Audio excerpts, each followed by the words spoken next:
407 years ago, our fathers brought forth on this continent a new nation, conceived in liberty and dedicated to the proposition that all men are created equal.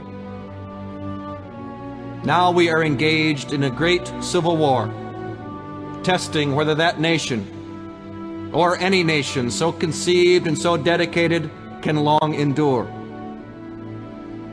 We are met on a great battlefield of that war. We have come to dedicate a portion of that field as a final resting place for those who here gave their lives that that nation might live. It is altogether fitting and proper that we should do this. But in a larger sense, we cannot dedicate, we cannot consecrate, we cannot hallow this ground.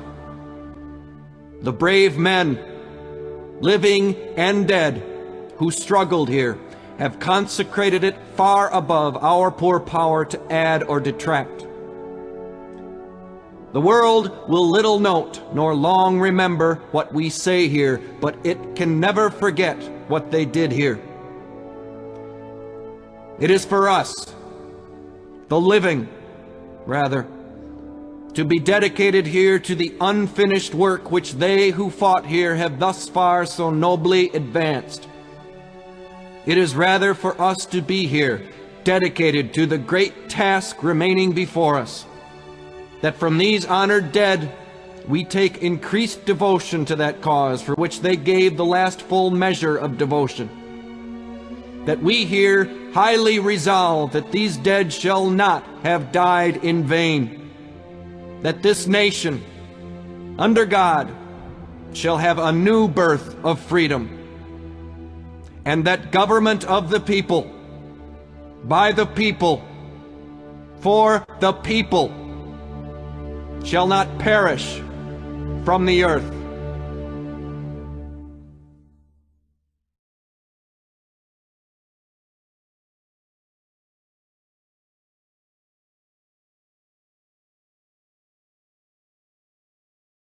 Racist, sexist, Republican, these words are virtually interchangeable, at least according to most professors, journalists, and celebrities.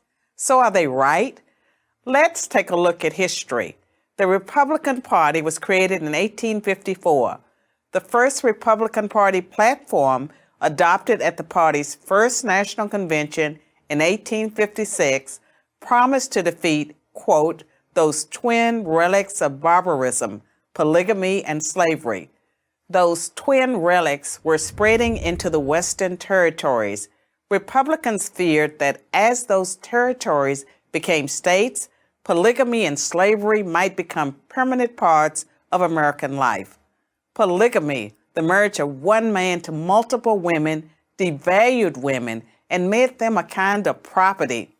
Slavery, of course, did the same to blacks, literally. The Democrats were so opposed to the Republicans and their anti-slavery stance that in 1860, just 6 weeks after the election of the first Republican president, Abraham Lincoln, South Carolina, a state dominated by Democrats, voted to secede from the Union. The Civil War that followed was the bloodiest war in U.S. history. It led to the passage by Republicans of the 13th Amendment, which freed the slaves, the 14th Amendment, which gave them citizenship, and the 15th Amendment, which gave them the vote. In 1870, the first black senator and the first black congressman were sworn in, both Republicans. In fact, every black representative in the House until 1935 was a Republican, and every black senator until 1979 was too. For that matter, the first female member of Congress was a Republican. The first Hispanic governor and senator were Republicans. The first Asian senator, you get the idea. Republicans also kept their pledge to defend women's rights. In 1862, the Morrill Anti-Bigamy Act was passed by the Republican-controlled Congress to put an end to polygamy. In 1920, after 52 years of Democratic Party opposition, the 19th Amendment was ratified, thanks to the Republican Congress, which pressured Democratic President Woodrow Wilson to drop his opposition to women's rights. In the final tally, only 59% of House Democrats and 41% of Senate Democrats supported women's suffrage. That's compared to 91% of House Republicans and 82% of Senate Republicans. There certainly was a war on women, and it was led by the Democratic Party. But while Republicans had won a major battle for women's rights, the fight for black civil rights had a long way to go. In the 1920s, Republican President Calvin Coolidge declared that the rights of blacks are just as sacred as those of any other citizen. By contrast, when famed sprinter Jesse Owens, a staunch Republican, won 4 gold medals at the 1936 Berlin Olympics, he was snubbed by Democratic President Franklin Roosevelt. Roosevelt only invited white Olympians to the White House. 2 decades later, it was a Republican president, Dwight Eisenhower, who sent the 101st Airborne Division to escort black students into Little Rock Central High when Arkansas Governor Orville Forbes, a Democrat, refused to honor a court order to integrate the state's public schools. The Civil Rights Act of 1960, which outlawed poll taxes and other racist measures meant to keep blacks from voting, was filibustered by 18 Democrats for 125 hours. Not one Republican senator opposed the bill. Its follow-up bill, the Civil Rights Act of 1964, is one of the landmark pieces of legislation in American history. That, too, survived a filibuster by Democrats thanks to overwhelming Republican support.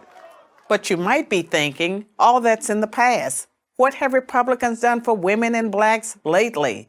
The answer you'd hear from professors, journalists, and celebrities is not much. And this time they'd be right. They'd be right because the Republican Party treats blacks and women as it treats everyone, as equals. The Democratic Party never has, and it still doesn't. Today's Democrats treat blacks and women as victims who aren't capable of succeeding on their own. The truth is, this is just a new kind of contempt. So there is a party with a long history of racism and sexism, but it ain't the Republicans. I'm Carol Swain for Prager University.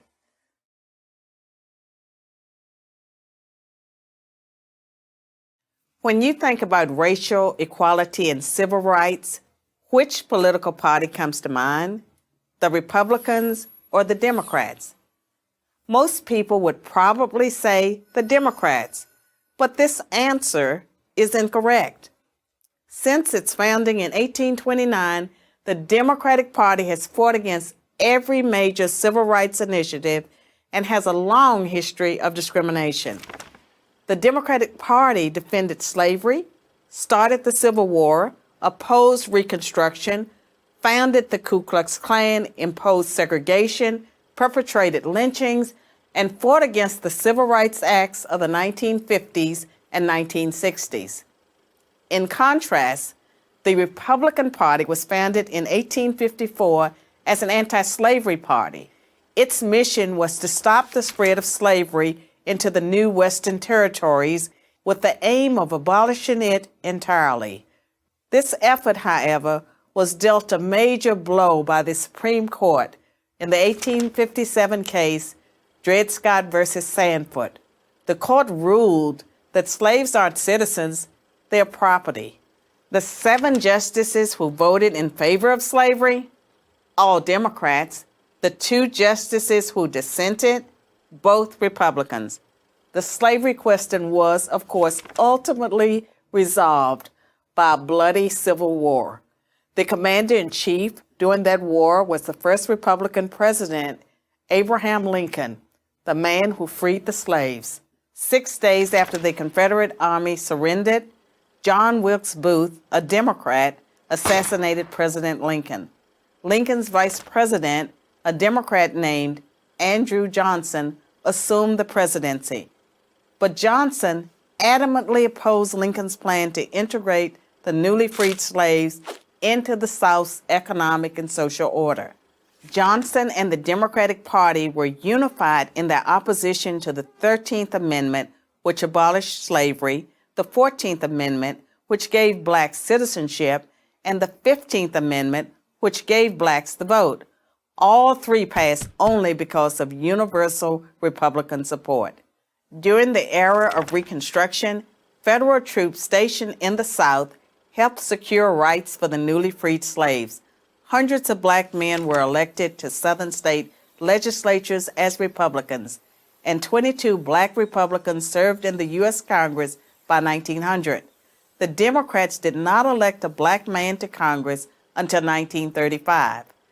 But after Reconstruction ended, when the federal troops went home, Democrats roared back into power in the South.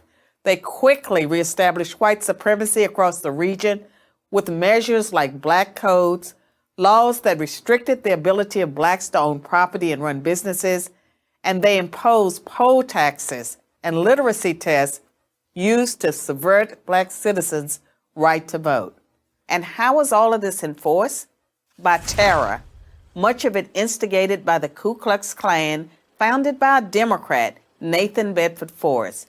As historian Eric Foner, himself a Democrat, notes, in effect, the Klan was a military force serving the interests of the Democratic Party. President Woodrow Wilson, a Democrat, shared many views with the Klan. He resegregated many federal agencies and even screened the first movie ever played at the White House, the racist film The Birth of a Nation, originally entitled The Klansman. A few decades later, the only serious congressional opposition to the landmark Civil Rights Act of 1964 came from Democrats. 80% of Republicans in Congress supported the bill, less than 70% of Democrats did. Democratic senators filibustered the bill for 75 days until Republicans mustered the few extra votes needed to break the logjam. And when all of their efforts to enslave blacks, keep them enslaved, and then keep them from voting had failed, the Democrats came up with a new strategy. If black people are going to vote, they might as well vote for Democrats, as President Lyndon Johnson was purported to have said about the Civil Rights Act. I'll have them voting Democrat for 200 years. So now, the Democratic Party prospers on the votes of the very people it has spent much of its history oppressing. Democrats falsely claim that the Republican Party is the villain, when in reality, it's the failed policies of the Democratic Party that have kept blacks down. Massive government welfare has decimated the black family. Opposition to school choice has kept them trapped in failing schools. Politically correct policing has left black neighborhoods defenseless against violent crime. So when you think about racial equality and civil rights, which political party should come to mind? I'm Carol Swain, professor of political science and law at Vanderbilt University for Prager University.